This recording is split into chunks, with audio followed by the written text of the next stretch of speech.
I think my biggest problem has always been my appearance. I am not what every woman imagines, dreaming of her knight in shining armor. I am a big simpleton, 190 centimeters tall and weighing almost 140 kilograms. Fortunately, there are almost no fat deposits. I have a thick nose, which is emphasized by deep-set, slanted eyes. I still have all my teeth and all my hair, but that doesn't improve the overall picture. I work a lot as a heavy equipment operator, so my reddish hair is cut short. It's easier to keep it clean that way, and it doesn't catch my eye. For all my faults, I was fortunate to have found the woman I married and spent my life with. Loretta wasn't ugly, but she wasn't exactly a dazzling beauty either. In my opinion, there was nothing wrong with her. Of course, compared to me, she was petite, 160 centimeters tall. She tolerated my rudeness and always teased her in a good way. When she teased me, I never felt like I was being insulted or belittled. It was nice that I felt comfortable with her. We married young and had a son, Brian, who is now 16, and a daughter, Monica, who is a year younger. Fortunately, the children were more like their mother than they were like me. The children were intelligent and well-mannered. I was a proud father and a contented and happy husband. I worked for my Uncle Sal as a heavy equipment operator. It was more or less a family business, but Uncle Sal ran everything. We all got a paycheck and worked as many hours as we could. At the end of the year, any profits that didn't go to buy new equipment were divided among the family members. It was a nice arrangement. Loretta got a job with a small company that did property appraisals for banks and investment companies. She didn't actually do appraisals, but did the typing, paperwork, and data entry. Life was good, and I should have left it at that. It was a little thing that got me thinking. I just happened to notice something that looked like a hickey on my wife's neck. Normally, I would have teased her about it, but for some reason I didn't that time. If it was a hickey, I know for a fact that I didn't put it there. It could have been an insect bite or maybe an ingrown hair. She compounded my anxiety by trying to cover it up with makeup while we were at home. I could understand why she would want to cover it up if she was leaving the house, but why would she bother with it at home? And if Loretta went out with anyone else, she did it during the day. She never left the house in the evening when I wasn't around. I was sure she wasn't seeing anyone else at home. This tormented me for a whole week. Of course, by then, the love bite had passed, but the memory of it remained.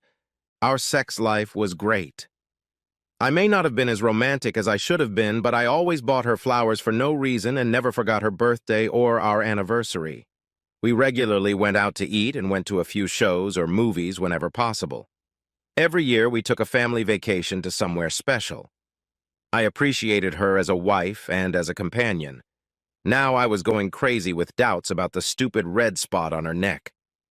Things were a little slow at work, so Uncle Sal had no problem giving me a few days off. I had no idea what I needed or what I was going to do. I decided to just follow her around and see if anything happened. I borrowed a car from one of the guys at work and bought a crossword puzzle book. For 2 days, nothing happened. I followed her to work, to lunch, and back home. On the 3rd day, I started to feel like a complete idiot. Loretta left the office for lunch a little earlier than usual. She didn't go to her car, but walked around the side of the building.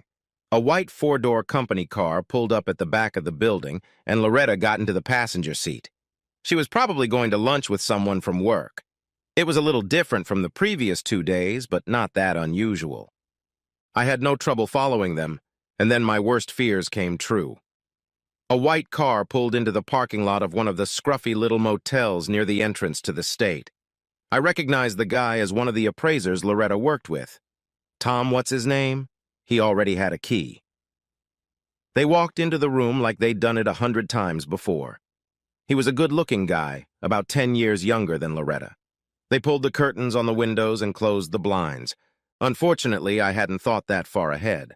I had no idea what to do now. I think the prudent thing to do would have been to wait until Loretta got home that evening and then confront her face to face. Emotions took over. I got out of the car and headed for the motel door. It was an old motel, and the door and door jamb were wood. Even if there had been a safety latch on the door, a hard push could have ripped the screws right out of the jamb. It had been about 10 minutes since they had entered the room. I stopped one of the employees and told her to call 911. She gave me a weird look and immediately grabbed her phone. I decided to wait another 5 minutes before breaking down the door. My patience only lasted 2. I hit the door with all my might with my right shoulder. Not only did the lock give in, but the hinges flew right out of the wall. The door hit the floor with a deafening thud that scared the hell out of Loretta and her lover. They were lying naked in bed, and before he could get off her, I grabbed him by the neck. Seeing my wife having sex with another man was beyond me. It was his fault because he knew she was married. It was her fault for the same reason. My rage burst out. My wife had never seen this before. Tom, what's-his-name, never recovered from the first 2 blows that broke several of his ribs. After that, he couldn't move or catch his breath. I took my time and methodically punched him in the face and body until it was covered in blood, bruises, or fractures. Loretta yelled for me to stop and at one point tried to grab me. During the swing, I hit her in the mouth with my elbow. She went flying across the room, blood spurting from her shattered lip. Then everything went black. When I woke up, I was handcuffed in the back of a police car. The paramedics were wheeling Tom away on a gurney, and Loretta was standing by the ambulance treating her lip, wrapped in a motel sheet.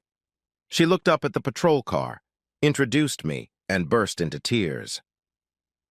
The policewoman escorted her back to her room as the police car pulled out of the motel parking lot. I did not contest the charges or request an attorney or a trial. Justice was swift. Because I asked the maid to call 911 before breaking down the door, they called it premeditated. It didn't make much difference to me. I got 2 years in prison. My brother Louis was the only one who saw me before I was sent to state prison. He promised to come visit me when things settled down a bit.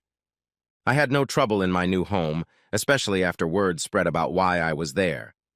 10 days passed before Louis showed up. "John, I was going to get you some cigarettes, but then I remembered you don't smoke." He lightened the mood with his little joke. "Cut the crap, Louis. What's going on at home? Nobody tells me anything, and all I hear in this place is rumors and bullshit. It's as bad as it can get. The kids and family are desperate, and Loretta has been hiding in the house since it happened. Brian and Monica are staying with Mom and Dad, but plan to come home later this week. I don't know anything about Loretta because she doesn't talk to anyone. Her sister Joyce came up to the house, but Loretta wouldn't let her in." "Did Loretta talk to the kids?" "No. They tried a few times, but she refuses to talk to them at all. I don't think she would ever discuss with anyone what really happened." "I take it she's not going to go to work?" "Hell, she's not even going to leave the house. She's about to run out of food." "Who's paying the bills?" "I don't know. I'll ask Brian to see if he can come up with something later this week. Monica is determined to go back to the house one way or another." "What about the guy?" "His name is Tom Bostic. He's still in the hospital and will probably be there for a couple more weeks." "What the hell? I just punched him a little bit. Why is he still in the goddamn hospital?" "You beat him up pretty bad, John. Besides broken ribs and a broken collarbone, he had a lot of internal injuries. I couldn't get all the details, but I think it had something to do with his kidneys and spleen. Your sex glands took a beating from you, too. He has to eat through a straw. And there's something wrong with one of his eyes." "I must have lost my temper." "I guess you did." "I think I need to talk to the kids. Could you bring them next time you're here?" "I don't see why not." After Louis left, I made a list of things I thought needed to be taken care of around the house. Of course, this was all based on what Louis had told me about Loretta's behavior. I felt obligated to make sure the household was properly maintained, at least until the kids were out of school. Brian and Monica showed up 5 days later. Louis wasn't with them. "Where's your uncle?" "He had to go to work." I picked up my mom's car outside her office, so we decided to drive here ourselves. Brian seemed proud of himself. "What was she doing at the office?" "She's been there since the day you were arrested. Mom never picked her up. She hasn't driven or even left the house since." "Is she all right?" Monica shook her head and looked up. "No, she's not talking. She's just fluttering around the room. She won't answer any questions and refuses to answer the phone. The answering machine is full. I tried to answer as many calls as I could, but only from relatives. Even reporters called." "Are you guys going to be okay there, or do you want to stay with your grandparents?" "I think we're going to be fine, Dad. We just need to establish some kind of routine." Brian seemed confident, and I was glad my kids were taking control. We spent the next hour talking about what they could do and how I could help. I was still getting a paycheck, so I offered to put all the utility bills on automatic payment. I asked Monica to take her mother's bank card so they could withdraw cash for other expenses. It also worked as a debit card, which would simplify some other expenses. Brian did yard work and car repairs and helped Monica with chores and cooking. Apparently, Loretta was still able to take care of herself, but had just lost all desire to socialize. Monica noted that she had developed some obsession with cleaning and the general appearance of the house. She was constantly dusting and rearranging things for no reason. I couldn't tell if this was good or bad. Before they left, I asked Monica to tell her mother that I wanted to talk to her about what had happened. Monica didn't seem to think Loretta would want to do that, but she promised to try. Loretta never came to the prison to see me. She never called or even wrote. Monica and Brian tried unsuccessfully to get her to do so, and even got Joyce, Loretta's sister, involved. 6 months went by. Things had settled down, but I still hadn't gotten any clarification from my wife. Brian, Monica, and Louie visited me regularly, and a few guys from work took the day off to come over and socialize. Things got a little more interesting after that. 2 weeks after Tom Bostic was injured, his wife filed divorce papers for him. He had nothing to fall back on. He now had 2 children to support, plus child support and housing payments. When Tom was released from the hospital, he was moved to a rehabilitation center. His expenses started to exceed his insurance, so he decided to sue me. It was complicated as hell, and I didn't understand a thing. Uncle Sal came to the rescue. Within a week, the company's lawyer filed countersuits against Bostic for alienation of affection and against the company Bostic and Loretta worked for. The lawyer was a slick and boisterous man. Suddenly, all the lawsuits on both sides stopped. I got nothing, but I didn't have to pay anything either. 3 months later, the family situation had not changed. Brian graduated from high school and enlisted in the Air Force. He was due to leave in a month. Since Monica now had a driver's license, they didn't think his leaving would cause any problems. Loretta still wouldn't answer the phone and still refused to leave the house. She wasn't giving Monica any trouble, but it couldn't go on like this for long. Loretta started saying no to Monica every time she tried to talk to her or go see me. Monica started coming to see me alone after Brian left. Sometimes she came with Louie. Joyce, Loretta's sister, came to visit me one day, and I never understood why. It had been almost a year since I started serving my sentence. My wife had become a recluse and refused to see or talk to me or anyone else. I spent many hours pondering the situation. Loretta never apologized to me. She never apologized to me. She never explained to me why she was having an affair. She never offered any ways we could resolve or fix what went wrong. She never admitted that something had gone wrong. It was as if I didn't matter. It made me feel small and unimportant. The fact that she didn't respond in any way to my feelings about the situation showed me that she didn't think I was worthy of her time or attention. I felt like a bug on her windshield or a piece of dog shit on the sole of her shoe. Once the problem with me was solved, she would never have to worry about it again. I could spend hours pondering such things. I found an inner rage building up inside of me. Tom Bostic had checked into rehab and was living in an inexpensive apartment near his work. Louie told me that he limped and seemed to have a tick in his right eye. I felt a little sorry for the guy until Monica broke the disturbing news to me. Loretta was taking a shower when Monica needed my doll. She rummaged through her mother's purse and discovered a prepaid cell phone hidden at the bottom. There was only one number programmed into the phone. Monica wrote down that phone number and the one in the directory. This was disturbing news. Of course, given the way events were unfolding, I had no intention of going back to Loretta under any circumstances. However, the thought that she might still be in contact with Bostic infuriated me. 2 weeks later, it was announced that 127 of us would be released early. My name was on the list. While I was in jail, I had no problems. And when I got out, I had a job waiting for me and I was a first-time felon. How lucky can a person be? Louis and Monica came to pick me up. I decided to stay at my parents' house for a while until Loretta got used to my presence. It was an unnecessary precaution. Loretta was missing. For the first time in over a year, she left the house. She hadn't said anything to anyone or left a note. A quick check revealed that she had taken most of her clothes and several suitcases. I avoided confronting my wife again about her infidelity. Or should I say, she avoided me. I was looking forward to hearing her explain everything. Of course, if she still refused to talk after I got home, I still wouldn't learn anything. I also learned that Tom Bostic had quit his job that week. Interesting. And instead of staying with my parents, I went back to Monica's house. She seemed happy to have me home, especially since she now had a steady boyfriend. Of course, this also meant that I was spending my nights at home alone. I never thought I would miss my cellmates. Any companionship was better than none. After a week, I went back to work. It felt like I'd never left.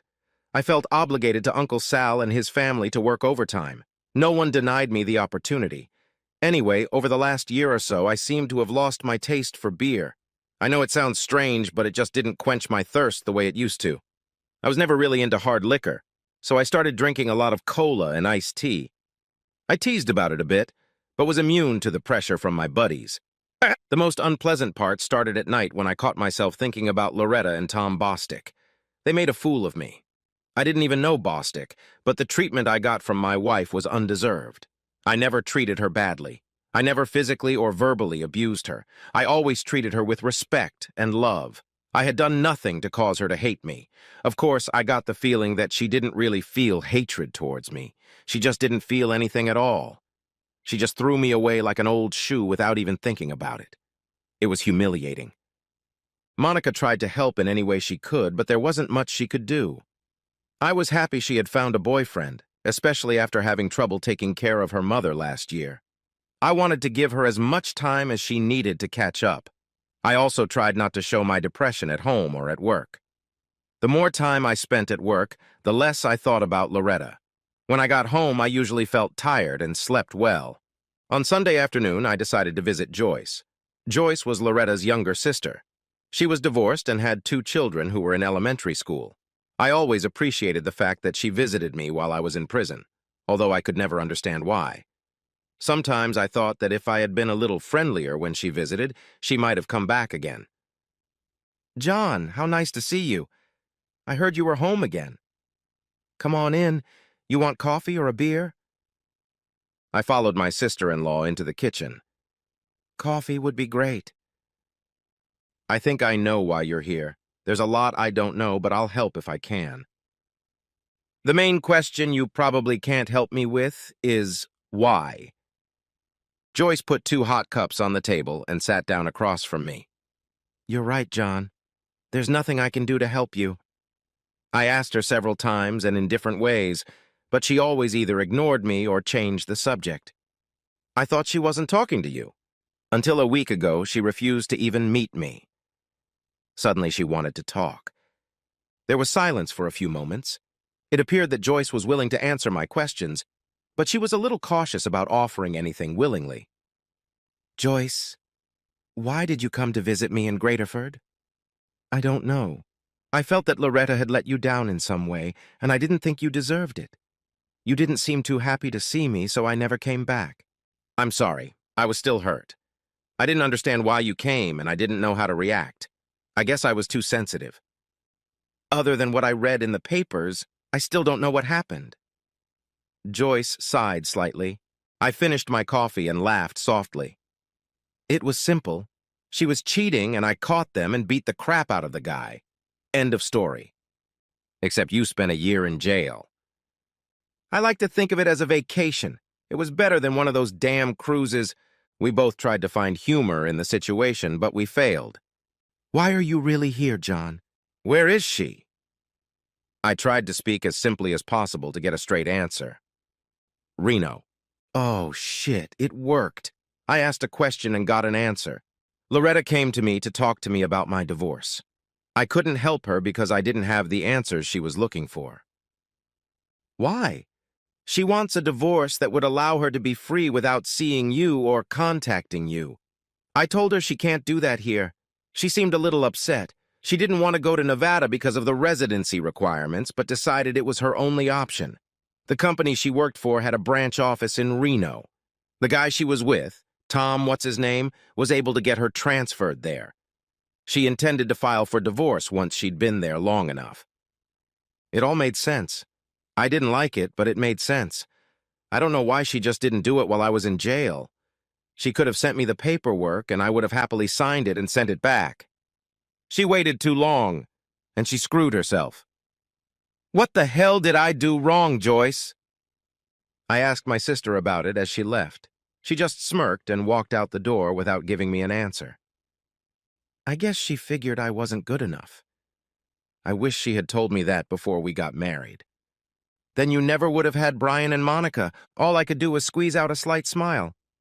John, my husband was handsome, but he was a bastard. That's a bad reason to marry a man. I won't make that mistake again. I guess I'll have to find a divorced woman who used to have a handsome husband. Maybe I'll get lucky next time. It was stupid of me, and I didn't realize it until the words flew off my lips. Flustered, I stood up and thanked Joyce for the coffee and conversation. I think I understood why she had come to Graterford to see me. Not only am I ugly, but I guess I'm also a little dumb.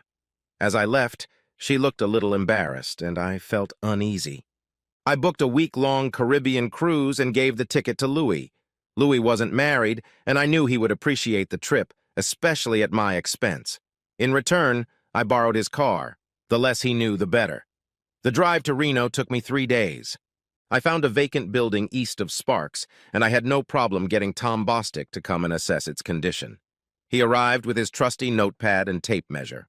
30 minutes later, he was already in the trunk of Louis's car and heading east. I drove about 50 kilometers from Winnemucca before I found a convenient turnoff. I don't know where the dirt road led, but I had only gone the first mile. Tom was breathing when I put him in the trunk, but at some point in the last few hours, he decided to stop breathing. It was a shame because I wanted to talk to him some more. I found a nice little ravine with lots of rocks and unsightly vegetation. I took his watch, wallet, and cell phone before dumping the body in the ravine. Eventually, someone would probably find him, but not before the coyotes and other critters were done with him. I continued on my way east, feeling a little less humiliated. I had never considered myself a vindictive person, but I guess I really was. I walked into the casino in Elko and left Tom's wallet in the men's room. I was sure someone would take it and use the credit cards. No one would report the wallet missing, which meant no one would report the misuse of the credit cards. There was nothing special about the watch, so I just tossed it in the dumpster. I had just gotten to Utah and figured I would call Joyce when I got home. Maybe nothing would come of it, but at least I would be able to enjoy a nice dinner at a restaurant with her. I was starting to come to my senses when my cell phone rang. The display showed the same number Monica had given me. Looks like I was going to talk to my wife after all. Tom, where the hell are you? Tom, are you there? Answer me. My husky voice is as distinctive as my vulgar appearance. There's no way I could hide it. Excuse me, you have the wrong number. I listened for a moment, just long enough to hear my wife say, "Oh, God, no." I threw the cell phone out the car window. I'll be home in a few days. I really hope Louis is enjoying my vacation.